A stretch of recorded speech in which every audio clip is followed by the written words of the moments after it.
안녕하세요. 유튜브 시청자 여러분, 망고맛 두부입니다. 제가 얼마 전 휴가를 갔다 올 때 배를 잠깐 이용했습니다. 그래서 우리나라 배에서 일어난 살인사건을 하나 전해드리겠습니다. 사건이 발생한 날은 2007년 8월 31일 오후 5시 전라남도 보성군 회천면 동윤리 앞 우암 선착장에서 등록하지 않은 어선으로 쭈꾸미를 잡던 당시 나이 69세 오종근한테 20대 젊은 대학 커플 2명이 찾아왔습니다. 이 커플들은 광주에서 보송으로 여행을 왔고 구경을 하다가 바다가 보이길래 작업을 하러 나가려던 오종근에게 찾아가서 배를 타고 바다 구경을 가고 싶은데 혹시 태워줄 수 있나요? 라고 물어봤고, 오종근은 마침 작업을 하러 가려고 했던 찰나여서 커플 2사람에게 흔쾌히 수락을 했고, 이 커플은 얼른 배에 탑승했습니다. 그렇게 30분 정도 이동해서 오종근이 작업하는 작업장에 도착을 했습니다. 오종근이 1시간 정도 작업을 하는 사이 커플은 사진을 찍으면서 바다도 구경하고 있었습니다.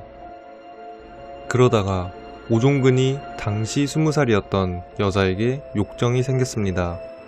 여자 혼자였으면 아무리 나이가 있더라도 마음 먹으면 성폭행을 할 수 있었는데 같이 온 남자 때문에 쉽사리 하지 못할 걸 알기에 오종근은 배에 서서 바다를 구경하고 있는 남자를 있는 힘껏 밀어서 바다에 빠뜨리게 합니다.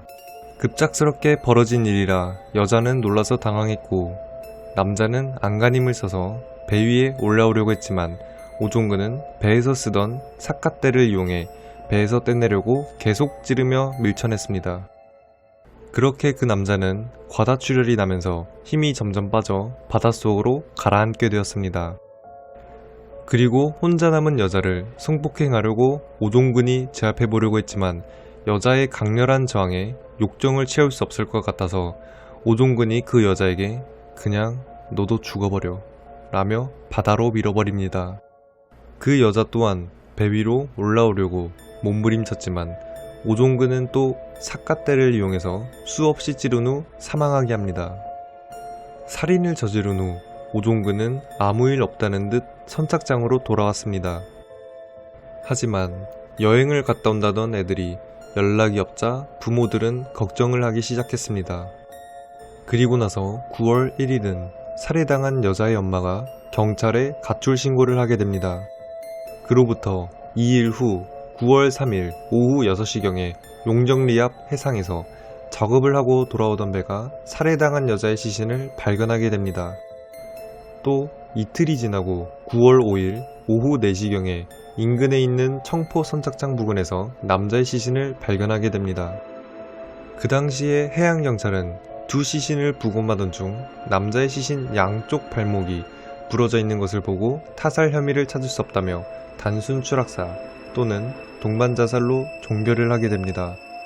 그리고 한 달도 안 지나서 9월 25일 오전 11시경에 두 번째 사건이 발생합니다. 인천에서 놀러온 회사원 조씨와 간호사 안씨가 작업을 하려고 출항 준비를 하고 있는 오종근에게 다가가서 배를 타고 싶다며 태워달라고 요청을 했습니다. 오종근은 또 욕정이 생겨서 수락을 했고 작업장에 도착을 해서 약 3시간가량 작업을 했습니다. 작업을 계속하면서 어떻게 하면 이 여자 둘로 욕정을 채울 수 있을까 고민을 했었습니다. 오종근은 선착장으로 돌아오다가 조씨를 선실 안에 가두고 문을 열 수 없게 밖에서 걸어 잠근 뒤 밖에 있던 안씨를 성폭행하려 했고, 안씨는 거세게 저항을 했습니다. 거센 저항 탓에 오종근은 배에서 바다로 안씨를 밀어버렸고, 안씨는 배로 올라오려고 안간힘을 쓰자 이 또한 삿갓대를 이용해서 안씨를 밀어냈고, 수차례 찔린 안씨는 바닷속으로 가라앉게 됩니다.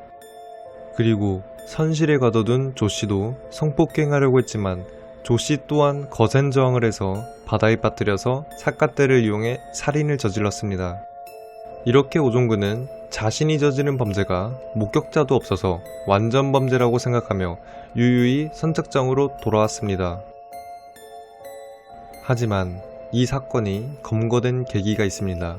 선실에 갇혀있던 조씨가 밖에서 우당탕하는 소리와 안 씨의 저항하는 소리를 듣고 그때 선실 안에 있던 조 씨가 경찰에 신고를 하려 했지만 바다 한가운데 있어서 전화통화 상태가 안 좋았고 문자를 한 통 보내게 됩니다.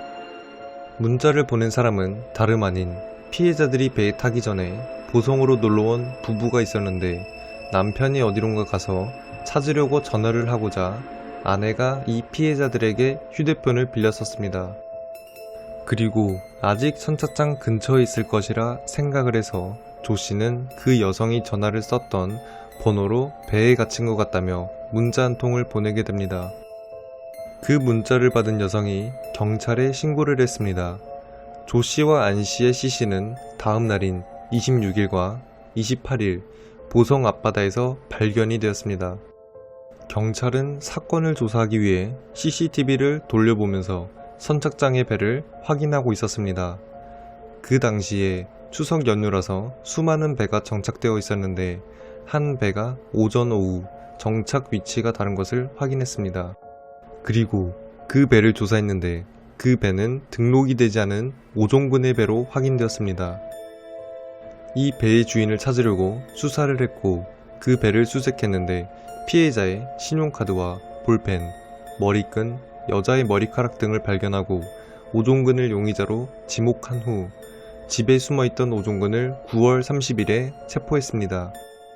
그리고 경찰 조사에서 두 번째 사건인 조 씨와 안 씨를 살해한 혐의는 인정을 했지만 남녀 대학생 커플을 살해한 혐의에 대해서는 완강히 부인했습니다. 하지만 사건 발생 2달 뒤 작업을 하러 나갔던 배 한 척이 어망을 끌어올리다가 디지털 카메라를 건져 올리게 되었습니다. 그 카메라는 여자 대학생의 피해자의 것으로 확인되었고 훼손이 된 카메라를 복원한 경찰은 카메라에서 배에 타기 직전 사진과 오종근이 작업하는 모습의 사진을 보고 완강히 부인했던 오종근의 첫 번째 사건 또한 혐의가 밝혀졌습니다. 가해자는 고령의 왜소한 체격이었지만 오랜 세월 어부 생활로 다져진腕력과 뛰어난 수영 실력을 갖추었고 바다 위의 환경과 갑한 상황에 매우 익숙한 사람이었습니다. 그리고 혼자 배에서 생활하는 편이 많아져서 자연스레 가족과의 대화가 단절되었고 혼자 생활하는 날이 더욱 많아졌습니다. 또한 평소에도 폭력점과 한 건과 불법 어류 작업으로 인한 수산화법 위반으로 총 7건의 전과가 있었습니다. 이 사건이 화제가 된 것은 가해자가 할아버지였고 피해자는 손잡벌인 20대 젊은이였기 때문에 보기 드문 사건이라 화제가 되었습니다. 이렇게 사건이 마무리가 되면서 2008년 2월 20일 1심에서 사형 선고를 받았고 2008년 9월에는 2심이 진행되던 중 오종근이 사형은 인간의 존엄성을 침해한다 라는 발언과 함께 헌법재판소에서 위헌 심판을 요구해서 더욱 화제가 되었습니다. 2010년 2월에 헌법재판소에서 합헌 결정이 나며 4개월 뒤 2심의 항소를 기각하면서 사형이 확정이 되었습니다.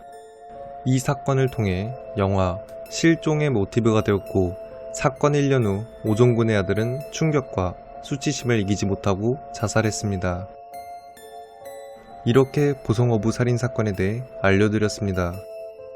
한 노인의 욕정으로 인해 벌어진 살인사건, 과연 4명 말고 더 죽였을지 않을까 조심스레 의심을 품어봅니다. 이번 영상도 시청해주셔서 감사합니다. 좋아요와 구독은 자유입니다. 지금까지 망고맛 두부였습니다.